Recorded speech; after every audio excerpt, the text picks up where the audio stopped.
La 5G, ça nous permet en fait d'augmenter nos possibilités sur les différents médias, c'est-à-dire de faire du transmédia. On ne travaille plus uniquement sur la console de jeu, mais on travaille aussi sur le téléphone portable, sur la télé, etc. Donc ça nous permet finalement de faire accéder nos contenus à l'ensemble des médias disponibles.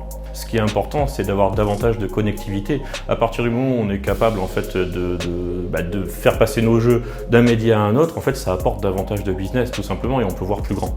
La latence, en fait, c'est le désavantage habituellement effectivement de la connexion Internet. Donc ça veut dire que c'est un dérivé de ce qu'on utilise pour jouer, parce qu'à partir du moment où on utilise un jeu en ligne, parce qu'il y a des temps de lag, donc ça freeze, il y a des pertes au niveau des échanges que l'on peut avoir avec les autres joueurs quand on communique ensemble. Donc effectivement, à ce niveau-là, la 5G va apporter de nombreuses améliorations. La 5G permet de jouer quand on veut, sur le média que l'on veut, à partir du moment où justement les producteurs et les développeurs comme nous faisons la démarche justement de pouvoir rendre accessibles nos contenus sur l'ensemble des devices. C'est une très grande fierté que Monaco démarre la 5G finalement. En plus avec un partenaire chinois, donc c'est quand même très important ce partenariat entre Monaco Télécom et la Chine pour nous en termes de business et d'image. Ce que la 5G peut apporter au niveau ludique, ça serait de voir par exemple tous ces futurs abribus monégasques high-tech avec nos jeux vidéo, avec nos contenus, que quelqu'un qui puisse jouer par exemple du Larvoto contre quelqu'un qui serait à la gare. C'est la vraie communauté, c'est-à-dire qu'on n'est pas sur une communauté